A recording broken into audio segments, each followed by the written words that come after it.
आज का समाज, आज की स्थितियां कैसी हैं। हमारे बच्चों की सबसे बड़ी उपलब्धि भी, सबसे बड़ी चिंता भी ये है कि वो इंटरनेट के दौर के पैदाइशी बच्चे हैं। हमारी जनरेशन वो है जिसने सारे चेंजेस को देखा। हम लोग दुनिया के सबसे रोचक जनरेशन के लोग हैं। जो मेरी जैसी उम्र के लोग हैं, 40-50, मैं 50 का हूं, आप तो 40-30 के लग रहे देखने में। तो मतलब जो 40-50-55 की उम्र के लोग हैं, इतनी इंटरेस्टिंग जनरेशन इस दुनिया के इतिहास में कोई नहीं है जितनी हमारी है। हम जब पैदा हुए तो टेलीविजन आने वाला था। टेलीविजन हमारे दौर में 1975 में पैदा हुआ भारत में। टेलीविजन से लेकर फिर कलर टीवी, फिर वीसीआर, वीसीपी, वहां से होते होते फोन जिसमें घुमा घुमा के फोन करना पड़ता था। फिर थोड़े अच्छे फोन होने लगे, वायरलेस होने लगे। मोबाइल फोन पहली बार जिसमें इनकमिंग आउटगोइंग 16 रुपए पर मिनट हुआ करती थी। वो ऐसे फोन बटन वाले जिनसे आप किल भी ठोक सकते हैं, ऐसे फोन हुआ करते थे। कितने साल के बाद पहली बार स्मार्टफोन आने शुरू हुए। फिर पता लगा कि फेसबुक भी कुछ होता है, फिर पता लगा व्हाट्सएप भी कुछ होता है, फिर पता लगा कि रोबोटिक्स भी होने लग गया है, फिर पता लगा आर्टिफिशियल इंटेलिजेंस भी होने लगी है। और आज हम उस बिंदु पर आ चुके हैं। मुश्किल से 2 साल की बात है, मशीनें अंतिम रूप से इंसान को हराने वाली हैं, हर मामले में हराने वाली हैं। जो जो खुशफहमी हम सबको हैं वो सब खत्म होने वाली है बहुत जल्दी। मैक्सिमम 2 साल का समय है। अभी एआई आ गई है। जिस दिन एजीआई ठीक से आ गई, एजीआई का मतलब है आर्टिफिशियल जनरल इंटेलिजेंस, और एआई की दुनिया के सबसे बड़े धुरंधर सैम ऑल्टमैन ने कल ही एक इंटरव्यू दिया, कल या परसों में, और कहा है कि चैट जीपीटी 4, जिसको आप बहुत बड़ा समझ लें कि कमाल हो गया है, वो अगले 2 साल बाद हास्यास्पद मानी जाएगी। वो प्रिमिटिव किस्म की टेक्नोलॉजी है, इतनी हास्यास्पद मानी जाएगी कि इतना भद्दा काम भी क्या हमने किया था कभी। और आज हम चैट जीपीटी को देख के दंग रह जाते हैं। कुछ भी करना हो, फोटो बनानी हो, वीडियो बनाना हो, रिसर्च करनी हो, कुछ भी करना हो, आप चैट जीपीटी को ठीक सा प्रॉम्प्ट दीजिए। मतलब मैंने कई बार ऐसा करके देखा। एक विषय पर रिसर्च करनी है, पहले मुझे दिन भर लगता था 24 घंटे रिसर्च करने में, अब 24 सेकंड लगते हैं। वो सब कुछ करके देता है। और आज से 2 साल बाद ये प्रिमिटिव होने वाला है, आदिम होने वाला है। उसके बाद तो पता नहीं क्या होगा। इस दौर में जो बच्चे पैदा हुए, जिनको जेन जी और पता नहीं क्या क्या हम बोलते हैं, जनरेशन जी है, जनरेशन वाई है, हर 5-7 साल में चेंज हो रही जनरेशन आजकल। ये किस दौर के बच्चे हैं? ये पैदा होते हैं, जैसी माँ थोड़ी परेशान है, बाप परेशान है, खट से उसको मोबाइल फोन दे दिया, ये टेलीविजन पे लगा दिया कोई अच्छा सा टीवी चैनल जिसपे वो सब आ रहा है, राइम्स आ रही है, अच्छी अच्छी वीडियो के साथ आ रही है, कार्टून फिल्म आ रही है। और बच्चे को पता लग गया कि एक मेरा बाप है, एक मेरी माँ है, और एक इन दोनों से ज्यादा इंटरेस्टिंग एक और है, ये बड़ा सा, इसमें हमेशा बढ़िया चीजें आती हैं। ये तो कभी कभी गुस्सा करते हैं, ये वाला ज्यादा अच्छा है। तो टीवी पे ज्यादा उसको मजा आने लगता है। अब रात को सो रहे वहां तो टीवी भी नहीं है, तो फिर फोन दे दिया, फिर बच्चा फोन में। कई बच्चे आजकल ऐसे हैं जो किताब जब पहली बार देखते हैं, किताब पे ऐसे ऐसे करते हैं, क्योंकि वो जिस दौर के बच्चे हैं उनको अखबार पे, किताब पे, इतना ही नहीं, दीवार पे ऐसे करने लग जाते हैं, टेबल पे ऐसे करते हैं कि बड़ी क्यों नहीं हो रही टेबल, क्योंकि वो क्या करें, उसी दौर के बच्चे हैं। ये तो मजे की बात है कि अच्छा फोन है, माँ की चिंता कम, बाप की चिंता कम हो गई, फोन दिया, हम मस्त हो गए। लेकिन साथ में और क्या क्या आता है। इन बच्चों का खेलने का मन नहीं करता, क्योंकि इनके पास खेल से ज्यादा रोचक चीजें हैं। मुझे अच्छे से याद है कि हमने पहली बार 5वीं-6ठी क्लास में जाके ऊट पटांग चीजें पढ़नी देखनी शुरू की थी स्कूल में। पहले क्या है, पेरेंट्स हैं घर में, पेरेंट्स के होते हुए हिम्मत नहीं हो सकती, ना दिमाग में कुछ आता था। स्कूल गए, हर स्कूल में क्या होता है, एक आध बच्चा होता है जो नेता होता है क्लास का, जो कहीं कहीं से ज्ञान लेके आता है और सारे बच्चों में डिस्ट्रीब्यूट करता है कि भैया तुम तो बच्चे हो, तुम्हें नहीं पता दुनिया कैसे चल रही है, ये है असली चीजें। तो मुझे याद आता है कि शायद 6ठी-7वीं क्लास में पहली बार हमारी क्लास से एक छठा हुआ बच्चा था, कुछ किताब लाया था, कुछ फोटो वोटो थी उसमें ऊट पटांग सी, हम सब ने देखी, हम समझ भी नहीं पाए कि ये सब क्या है। पर ये हमें पता लगा कि इसको देखने से आदमी बड़ा माना जाता है, स्मार्ट माना जाता है।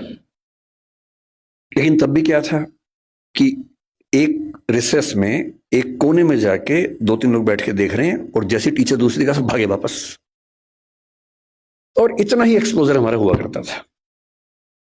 12वीं क्लास हो गई, कॉलेज में आ गए, उसके बाद भी वैसा एक्सपोजर नहीं था कि आप बिगड़ने के लिए हमेशा तैयार हैं, ऐसा नहीं है। दुनिया बहुत कंट्रोल्ड किस्म की थी, रेगुलेटेड किस्म की थी। अब इंटरनेट की दुनिया है। आप जितने भी स्मार्ट माता पिता हों, आपके बच्चे आपसे ज्यादा स्मार्ट हैं। और अगर आपको लगता है कि आप इंटरनेट और मोबाइल और डिवाइसेस में उनका मुकाबला कर पाएंगे, तो आप बच्चे हैं, नहीं कर सकते, वो हमारे बस की बात नहीं है। संभव नहीं। आप टाइप करते हैं मैसेज, एक एक उंगली ऐसे करते हैं, ऐसे करके आपको जैन टाइप करना है, जे, फिर देखा ए कहाँ, AIN, और वो फोन पे ऐसे टाइप करते हैं सामने देखते हुए, और गलत नहीं होता है, एक एक की सही दबाते हैं। आप उनसे मुकाबला करने का सोचते हैं, आपको प्लेटफॉर्म पता भी नहीं होंगे, वो उन प्लेटफॉर्म पे जाते हैं। 5 साल का बच्चा जब स्कूल जाने लगता है, उसी समय उसको पता लग जाता है कि क्या चीजें दुनिया में है, जो पहले पता लगती थी 15 के आसपास की उम्र में, 13 के आसपास की उम्र में। फोन आपने उसको दे ही रखा है ताकि हमें परेशान कम करे। फिर वो फोन में पहली बार सर्च करता है कुछ, अभी उसको ये नहीं पता कि सर्च हिस्ट्री डिलीट कर सकते हैं, तो बाप पकड़ लेता है, पीटता है बच्चा। फिर उसका स्कूल का फ्रेंड बताता है कि नहीं, इनकॉग्निटो जाना है। अगली बार से बच्चा स्मार्ट हो गया है। 6 साल का बच्चा स्मार्ट है, इनकॉग्निटो में वो सब देख रहा है जो आप नहीं चाह रहे थे, और जो आप देख रहे थे लेकिन आप नहीं चाह रहे थे कि वो देखे। बच्चा है, छोटा बच्चा है, उसका एक्सपोजर का लेवल सोच के देखिए। ये हंसी मजाक में मैं कह रहा हूं, लेकिन बात की गंभीरता को देखना है।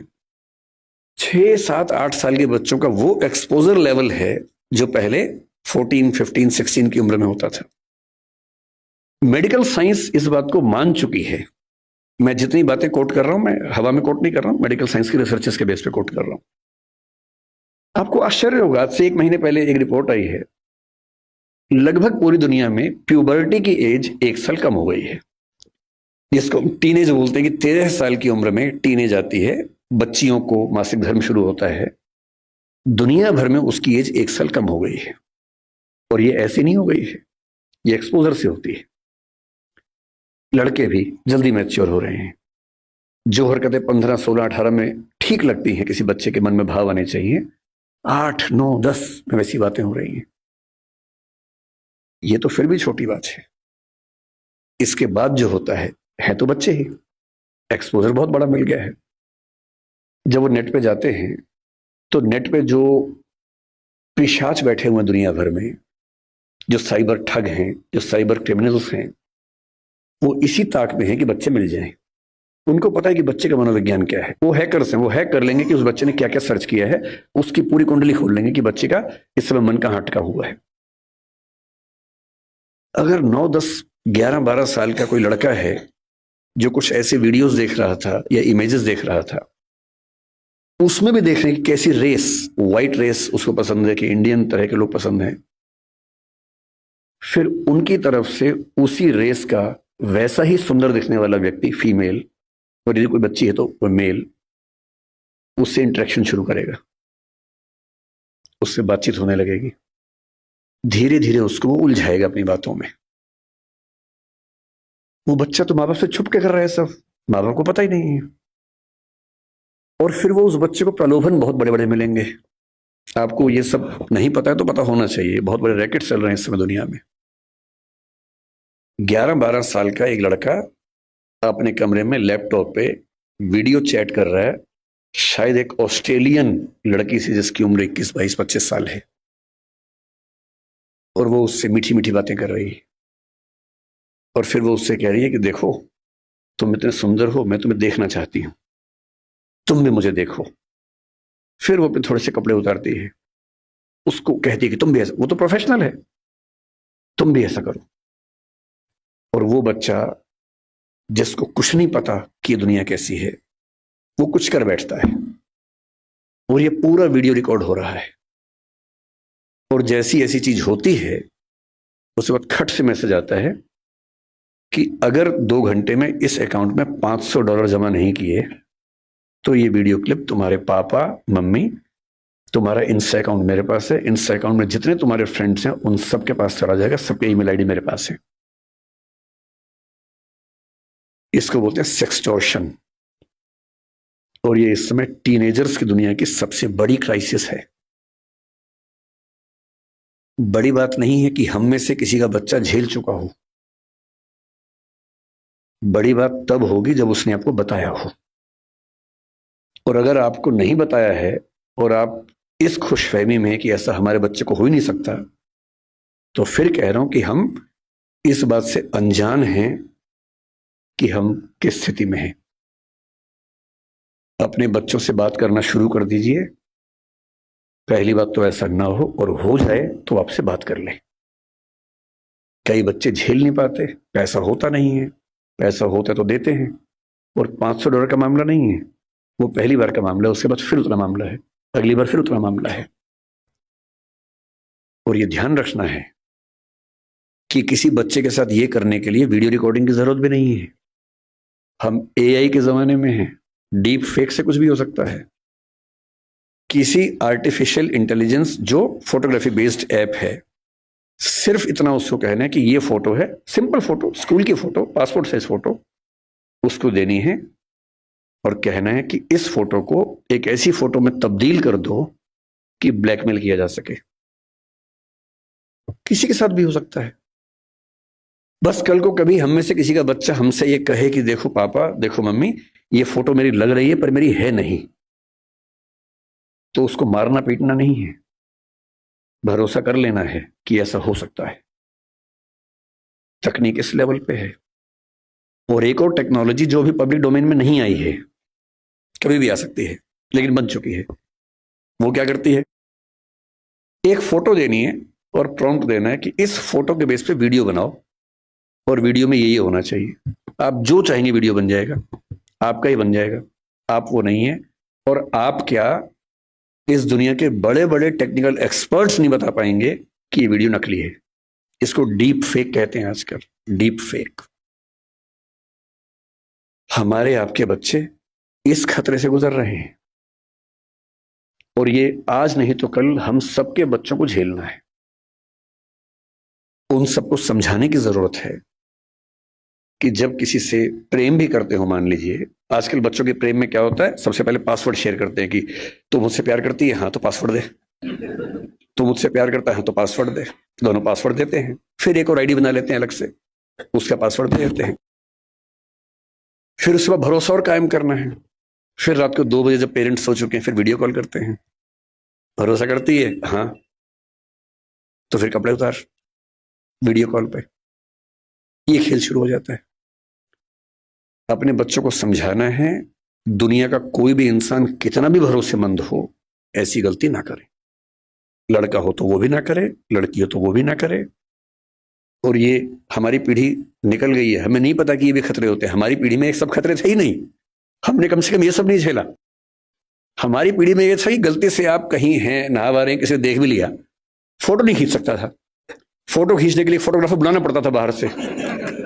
या तो हर आदमी फोन लेके घूम रहा है, और फोटो अगर खिंच गई, अगर आपको भी ऐसी मासूमियत आपके अंदर है कि मैंने फोटो खींच ली, मेरा फोन तो एयरप्लेन मोड पे है, मेरे फोन में ही है, बाहर तो गया ही नहीं, इसको बोलते हैं मासूमियत।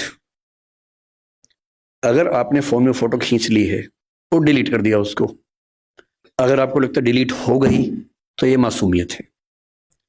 कोई सिंपल सा टेक्निकल एक्सपर्ट जो बहुत ज्यादा पढ़ा लिखा भी नहीं है, 2 मिनट में फोटो बाहर निकाल लेगा, कितनी भी डिलीट करते रहिए अपने फोन से।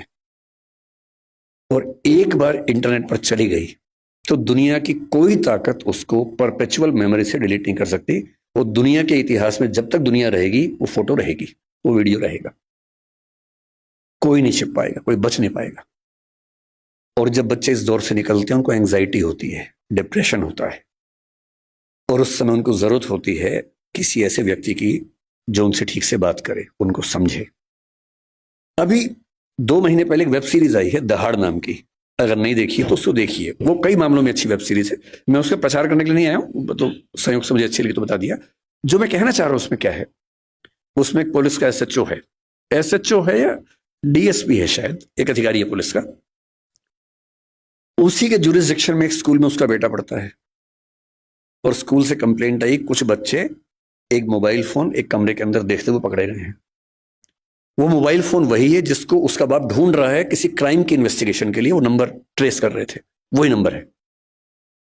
तो बाप और पुलिस की पूरी टीम भागी है, और प्रिंसिपल ने कहा कि वो बच्चे इस कमरे के अंदर है। अंदर गया तो उसका अपना बच्चा ही है।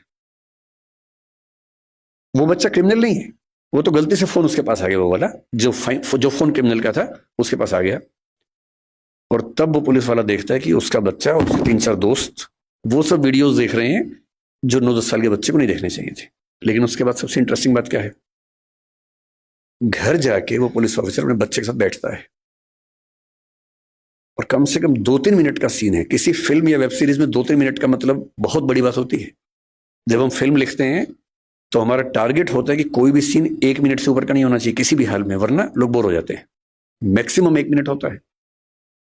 2-2.5 मिनट तक एक थीम पर बात चल रही है, इसका मतलब डायरेक्टर चाह रहा है कि यह बात ठीक से पहुंचे। और बाप अपने बेटे को सिखा रहा है कि बेटा ये चीजें इस रूप में नहीं होनी चाहिए, इस रूप में होनी चाहिए, सही उम्र में होनी चाहिए। और तुम जो वीडियो देख रहे थे उसमें लड़की को ऑब्जेक्ट की तरह इस्तेमाल किया जा रहा था। लड़कियां ऑब्जेक्ट नहीं होती हैं, इंसान होती हैं। तुम्हारी माँ, तुम्हारी बहन भी लड़की है। ध्यान रखना, जिससे प्रेम करो, जिससे शादी करो, वैसा ही सलूक करना जो चाहते हो कि तुम्हारी बहन के साथ भी हो। ये होती है बाप की जिम्मेदारी, ये होती है माँ की जिम्मेदारी कि जब बच्चे उस रास्ते पर जाए तो उनको थोड़ा समझाए कि क्या करने की जरूरत है।